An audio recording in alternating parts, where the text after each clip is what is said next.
Pasukan sebenarnya mahu kalahkan JDT. Pertahanan Joe Leo Takzim, Corbin Ong akui mereka sudah masak dengan keazaman tinggi pihak lawan sekaligus jangkaan skuad Harimau Selatan berdepan ranjau berliku untuk pertemuan menentang Terengganu FC. Ini juga memandangkan perlawanan pada Sabtu dijangka paling sengit berbanding aksi mereka terdahulu berdasarkan prestasi dan kedudukan semasa kedua-dua pasukan. Laporan Zulhami Zanazam. JDT selaku pendahulu Liga Super sering diuji dengan aksi luar biasa pihak lawan terutama ketika beraksi di laman sendiri. Terpaksa bergelut raih kemenangan, barisan pemain Harimau Selatan bagaimanapun sudah bersedia dengan cabaran menanti.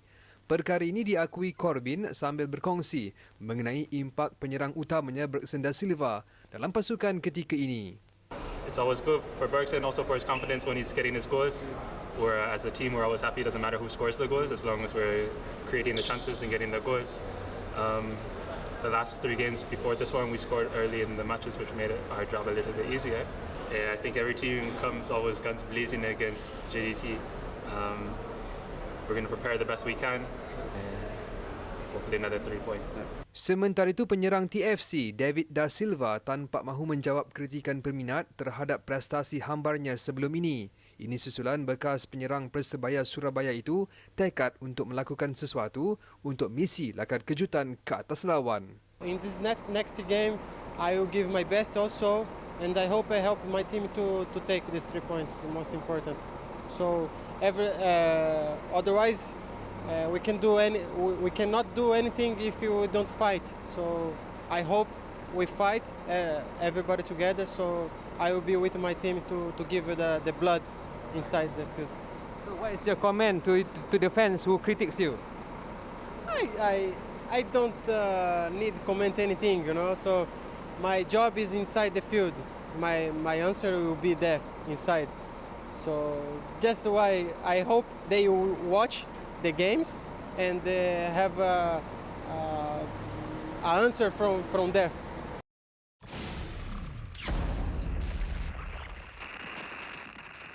Wow, Zul, tadi masa Zul interview Corbin pun, producer pun cakap, wow, rare lah kita dapat jarang bila dapat interview one-on-one dengan player JDT ni. Well done. Okey, tapi kita nak sentuh start dengan Terengganu.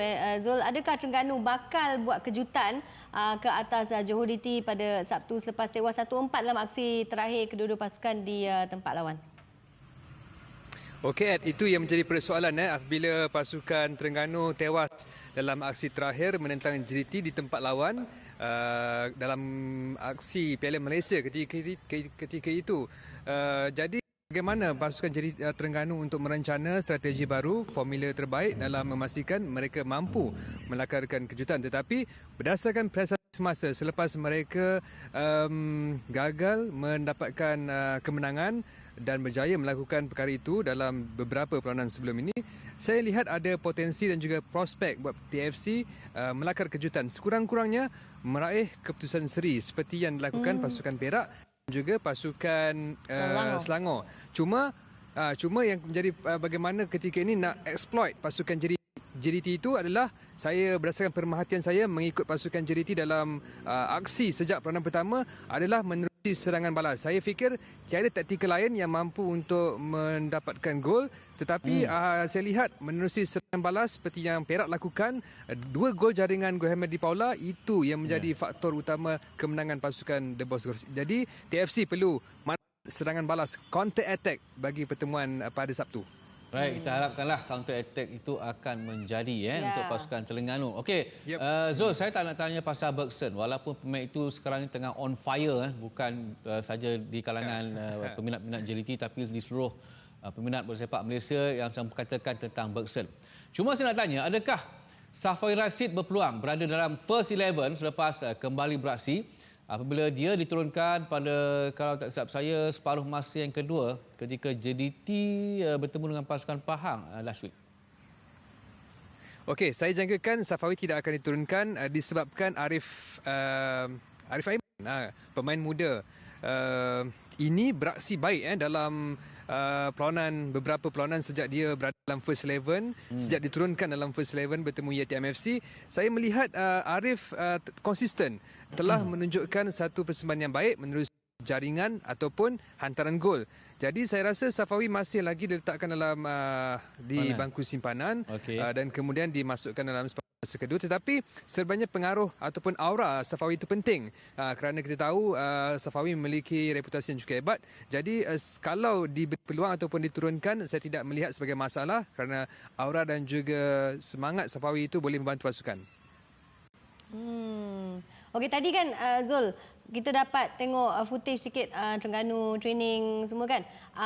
Ada Zul ada lagi perkembangan tentang pasukan Terengganu? Okey, kita dah cerita panjang berkenaan dengan pasukan Terengganu semalam, berkenaan dengan David da Silva.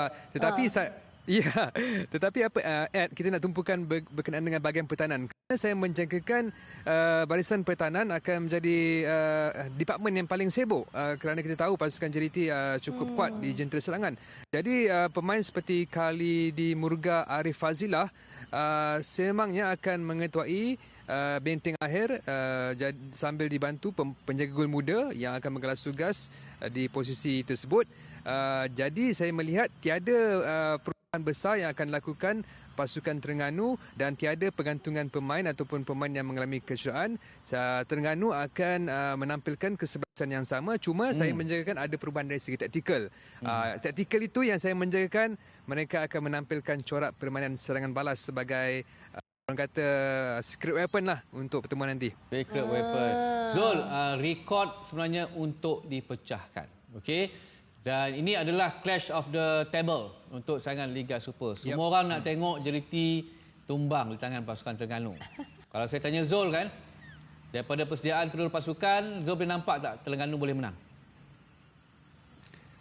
Saya rasa tak boleh sebab kita tahu pasukan JDT memiliki rekod yang cukup baik di laman sendiri.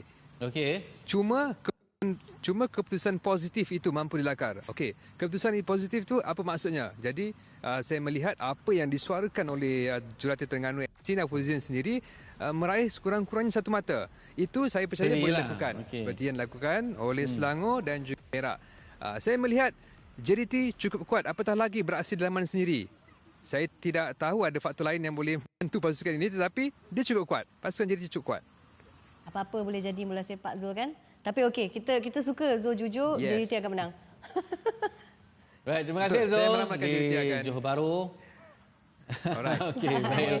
Saya kira ini satu pertemuan yang sangat menarik.